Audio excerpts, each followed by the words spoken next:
Tiga. Assalamualaikum warahmatullahi wabarakatuh.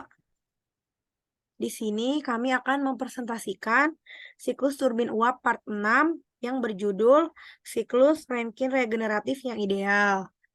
Di sini kami beranggotakan yang pertama saya sendiri Windy Anggraini NIM 41 dan teman saya Siva Fauzia NIM 38.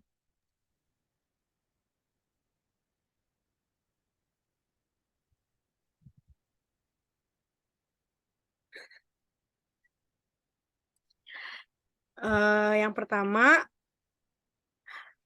pada siklus Rankine regeneratif yang ideal itu melibatkan yang namanya feed water heater atau penggunaan air umpan yang dimana kita perlu mengeluarkan sejumlah air dari turbin yang panas untuk membawa suhu keluar dari pompa sedikit lebih tinggi karena terlalu rendah ketika memasuki boiler. Jadi kita perlu menaikkan sedikit mungkin mendekati 2 bilangan prima.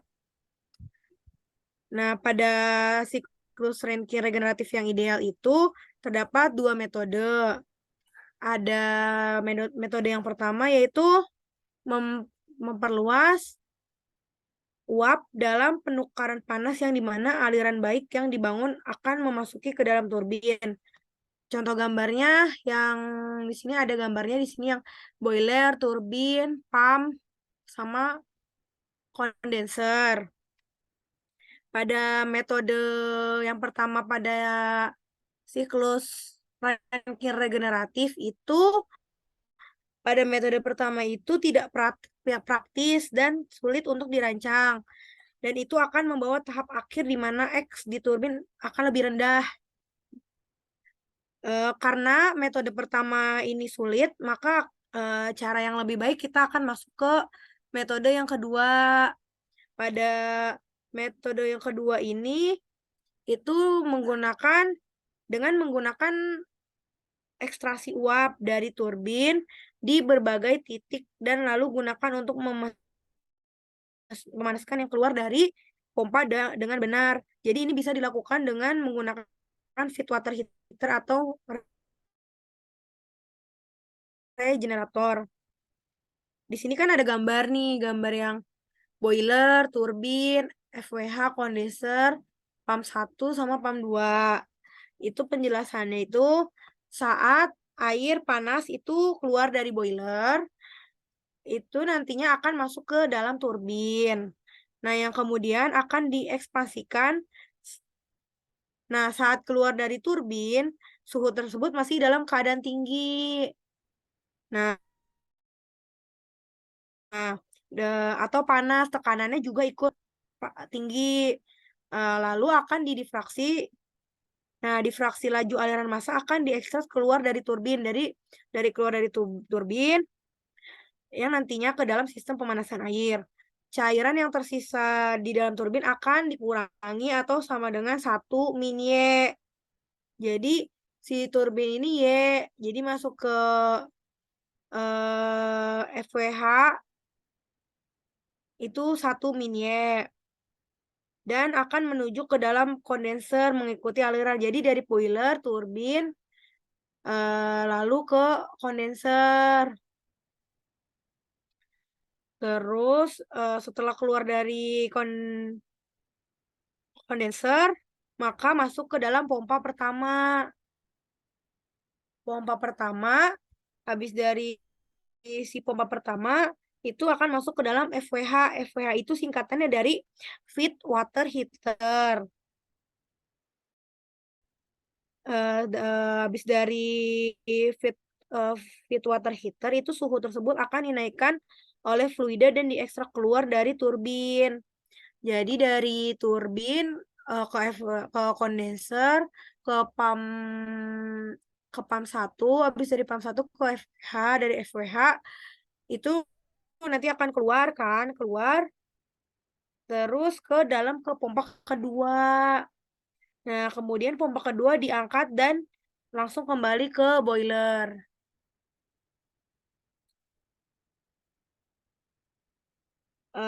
Siklus siklus Rankine regeneratif yang ideal ini dilakukan dengan dua sistem. Nih, yang ideal regeneratif Rankine cycle itu ada dua nih, yang open feed water heater sama closed feed water heater.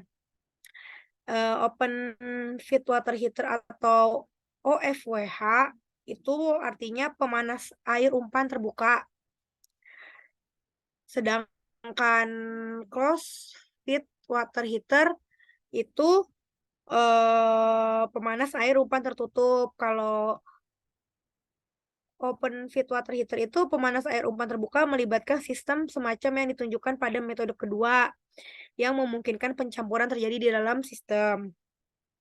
Kalau yang closed feed water heater itu sistem yang tidak memungkinkan pencampuran antara fluida dengan turbin, yang dimana fluida yang mengangkat dan masuk ke dalam pompa dengan benar. Jadi ideal regeneratif Rankine cycle itu dia menggunakan open feed water heater. Nah, selanjutnya di sini kan ada ideal regeneratif Rankine cycle with open feed water heater atau OFWH. OFWH itu artinya siklus Rankine regeneratif yang ideal dengan menggunakan pemanas air umpan terbuka. Terus pada gambar yang ini nih, yang mix pertama nih, yang atas nih, yang mix, ada kata-kata mix itu artinya pada siklus ini memungkinkan pencampuran dalam sistem sehingga sistem terlihat seperti gambar di atas. Jadi tuh ini tuh mix itu antara percampuran dari turbin, liquid sama boiler. Terus ada gambar yang ini nih sama yang gambar ada grafik, itu penjelasannya. Pada dasarnya sejumlah Y itu yang dari turbin ke OFWH itu laju aliran massa dengan cara sejumlah Y diekstraksi dari suatu turbin ke pemanas air umpan terbuka, dan kemudian massa yang tersisa akan ke kondenser. Terus kemudian kembali ke kemudian masuk ke pompa pertama. Nah, dari peristiwa tersebut itu terjadinya perpindahan panas pada sistem pemanas air umpan terbuka tersebut. Terus kemudian meninggalkan kejadian 4. Terus sebelum memasuki boiler itu diekstraksi dari beberapa titik selama tekanan tertentu dari turbin, dan kemudian massa yang terasa dibiarkan pergi ke dalam kondenser, masuk ke kondenser. Jadi massa yang masuk itu ke dalam kondenser akan masuk ke dalam pompa pertama. Antara pompa 1 dengan pompa 2 itu minimal bertemu dengan yang namanya T. Di sini kan ada T nih yang grafik dari turbin di sistem umpan terbuka. Nah, dari open feed water heater itu yang pertama ada ini nih, heat transfer. Analisis dari heat transfer. Heat transfer itu artinya perpindahan panas, yang dimana Qin itu panas yang di dalam itu menggunakan H5 dikurang H4. H5 berarti H-nya si boiler dikurangi H-nya si PAM 2. Nah, selanjutnya ada Qout. Qout itu artinya panas yang keluar, yaitu rumusnya 1 dikurang Y buka kurung H7 dikurang H1, yang dimana 1 mini adalah sisa massa yang masuk ke dalam kondenser, ke dalam kondenser. Terus selanjutnya ada work. Work itu kerja yang dilakukan pada OFWH itu ada 2, ada pompa 1 yaitu perubahan entalpi, dan bisa menghitungnya dengan menggunakan persamaan V1 buka kurung P2 dikurang P1 sama dengan H2 dikurang H1. P2 dikurang P1 itu merupakan perubahan tekanan dan bekerja pada laju aliran. yaitu yang web pump in nih. Dia kan menggunakan satu mini juga. Berarti sisa massa yang masuk ke dalam kondenser. Selanjutnya ada pompa. Pompa yang kedua itu menggunakan rumus V3 dikurang P4 dikurang P3. Itu sama dia menggunakan persamaan perubahan entalpi. Yang dimana P itu perubahan tekanan. Selanjutnya ada steam. Steam itu artinya uap. Steam terbagi menjadi dua, ada yang persatuan massa sama yang laju aliran massa. Yang per unit mass itu persatuan massa. Yang dimana ini kan ada boiler exit, yaitu pada saat keluar dari boiler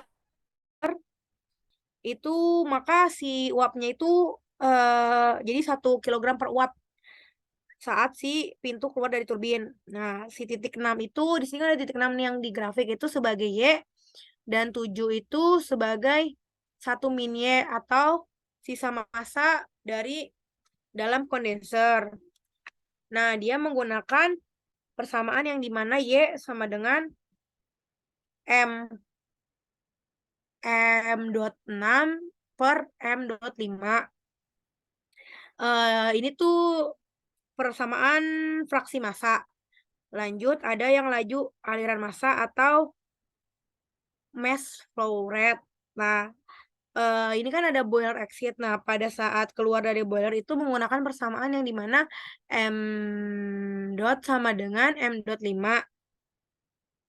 Saat si pintu keluar dari turbin, itu poin 6 itu dia masuk ke dalam persamaan yang awal yang per unit mass. Itu jadinya M.Y. Nah, pada yang poin 7, itu titik 7, itu menggunakan, dimasukin tadi kan eh, titik 7 kan 1 min Y. Nah, pada saat masuk ke laju aliran massa, itu maka M dot Y 1 min Y. Terus lanjut ke gambar yang ada P6 sama dengan P2 sama dengan P3 itu. Pada open feed water heater itu berlaku baik tekanan pada tekanan 6 yang meninggalkan turbin dan tekanan 2 meninggalkan pompa 1. Maka P6, jadi tekanan 6, tekanan 2 sama tekanan 3 itu sama hasilnya. Selanjutnya akan dijelaskan oleh Sipa. Contoh soal. Baik, di sini ada contoh soal untuk penyelesaian tentang gas ideal regeneratif siklus Rankine regeneratif yang ideal. Contohnya di sini pertimbangkan pembangkit listrik tenaga uap yang beroperasi pada siklus Rankine regeneratif yang ideal dengan satu pemanas air umpan terbuka, uap memasuki turbin 15 megapascal dan 600 derajat Celcius dan terkondensasi dalam kondensor pada tekanan 10 kilopascal. Beberapa uap meninggalkan turbin pada tekanan 1,2 megapascal dan memasuki pemanas air umpan terbuka. Tentukan fraksi uap yang diekstraksi dari turbin dan efisiensi thermal siklus. Berikut di sini ada gambarnya, di mana boiler di sini keluar dari kondensor dan kondensor mengalami pump yang pertama. Habis ke pump yang pertama ke OFWH, terus ke pump 2, berikutnya masuk ke boiler dan ke turbin. Dan di situ dari turbin ke OFWH dan juga ke kondensor lagi. Di sini yang ditanya ada Y6 dan juga koefisien TH.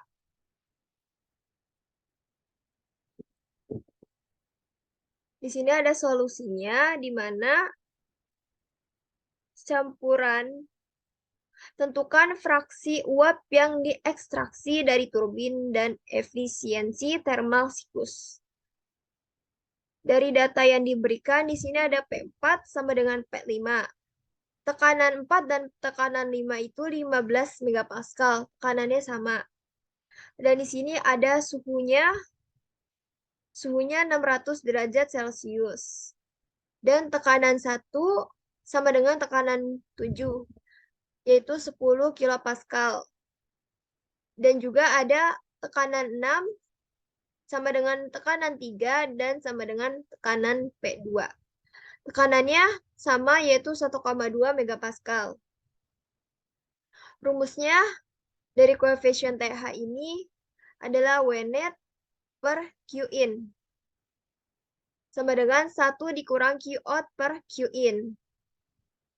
Proses pertama, kita harus kita ketahui tekanan satunya 10 kilopascal dan dia berada di fase saturated liquid. Di sini H1-nya yaitu sama dengan HF sama dengan 10 kilopascal yang hasilnya 1 yaitu sama dengan 191,83 kilojoule per kilogram. Dan di sini ada volume pertama sama dengan VF sama dengan 10 kilopascal yang hasilnya 0,001010 meter kubik per kilogram. Untuk mencari itu kita bisa menggunakan tabel di sini. Tabelnya tentang saturated with water untuk mencarinya.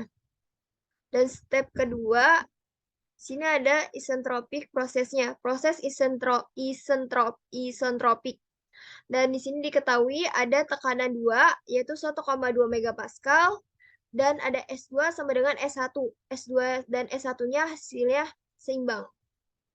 Di sini kita ada menggunakan compressed liquid, di mana wave pump pertama dan juga yang masuknya sama dengan rumusnya V1 dikali P2 dikurang 1. Sama dengan H2 dikurang H1, yaitu 1,220 kilojoule per kilogram. Dan ada H2-nya. H2-nya 193,03 kilojoule per kilogram. Dan ada juga step 3-nya. Step 3-nya diketahui tekanan 3, yaitu hasilnya 1,2 megapascal. Dan menggunakan tabel saturated liquid, di keadaan saturated liquid. Itu H3-nya sama dengan HF 1,2 megapascal, yaitu 798,66 kilojoule per kilogram. Dan di sini ada volume 3-nya, yaitu VF 1,2 megapascal sama dengan 0,00114 meter kubik per kilogram. Di sini ada tabelnya, bisa dilihat sendiri. Dan kita lanjut ke step keempat, di mana step keempat ini adalah proses isentropik.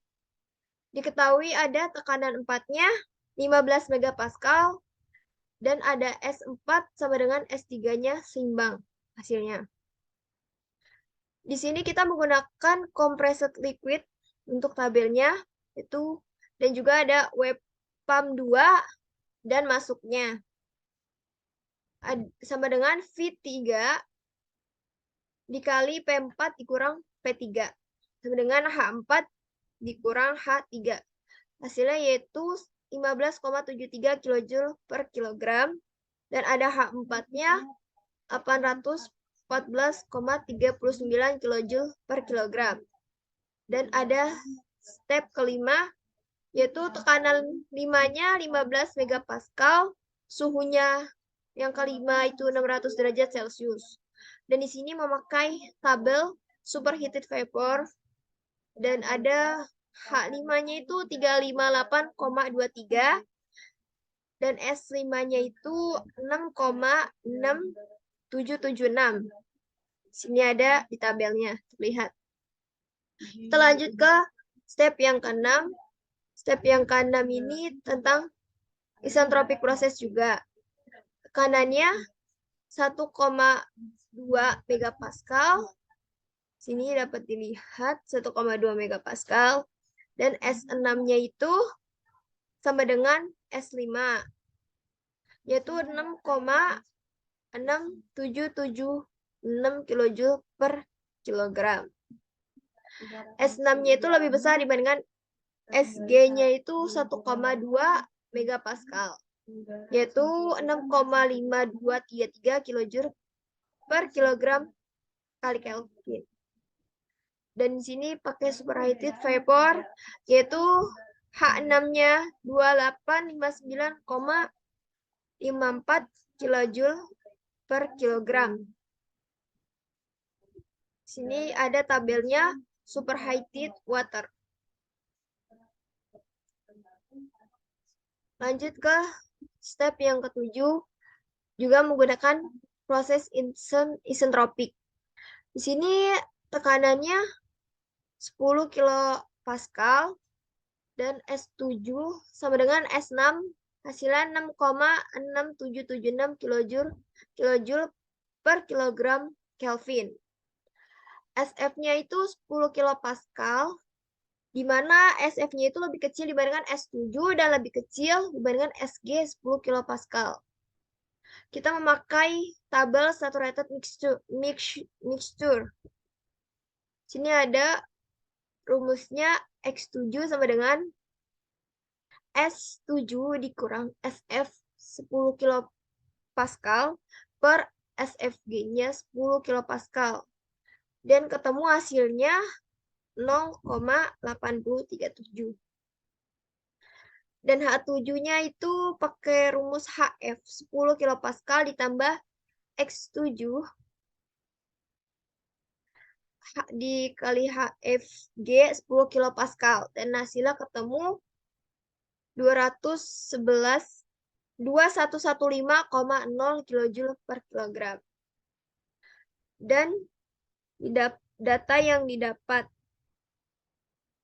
itu data yang dapat diberikan ada tekanan 4 dan tekanan 5 hasilnya 15 megapascal. Mereka sama tekanannya dan suhunya ada 600 derajat Celcius. Terus juga di sini ada tekanan 1 sama dengan tekanan 7 yaitu 10 kilopascal. Dan ada juga tekanan 6 sama dengan tekanan 3 dan sama dengan tekanan 2 yaitu 1,2 megapascal. Di sini ada data yang dihitung. Data yang dihitung ada H1, di mana tadi kita H1 ini mendapatkan 191,83 kilojoule per kilogram. Terus H2-nya 193,03 kilojoule per kilogram. H3-nya ada 798,66 kilojoule per kilogram. Dan ada H4-nya 814,39 kilojoule per kilogram. Ada H5-nya juga 3582,3 kilojoule per kilogram. Dan ada H6 2859,54 kilojoule per kilogram. Ada H7-nya 2115,0 kilojoule per kilogram. Dan di sini kita juga mencari pemanas air umpan terbuka, di mana rumusnya E dot masuk sama dengan E dot keluar. Dan di sini ada dari turunan rumusnya ya. Ada rumusnya yang sama. Di sini ada sigma masuk dikali M dot dikali H sama dengan sigma keluar dikali M dot dikali H juga. Sini ada rumusnya dapat lagi YH6 ditambah 1 dikurangi Y kali H2 sama dengan 1 dikali H3. Dan di sini untuk mencari Y-nya dari H3 dikurang H2 per H6 dikurang H2. Dan hasil Y-nya itu 0,2271. Dan kita juga mencari Q-in-nya. Q yang masuknya yaitu H5 dikurang H4. Hasilnya 2767,91 kilojoule per kilogram. Dan ada Q keluarnya itu 1 dikurang Y dikali H7 dikurang H1. Sama dengan 1486,42 kJ per kilogram. Ada koefisien TH-nya 0,463 dan disederhanakan lagi menjadi 46,3%. Sekian penjelasan dari kami. Kurang lebihnya mohon maaf. Wassalamualaikum warahmatullahi wabarakatuh. Waalaikumsalam warahmatullahi wabarakatuh.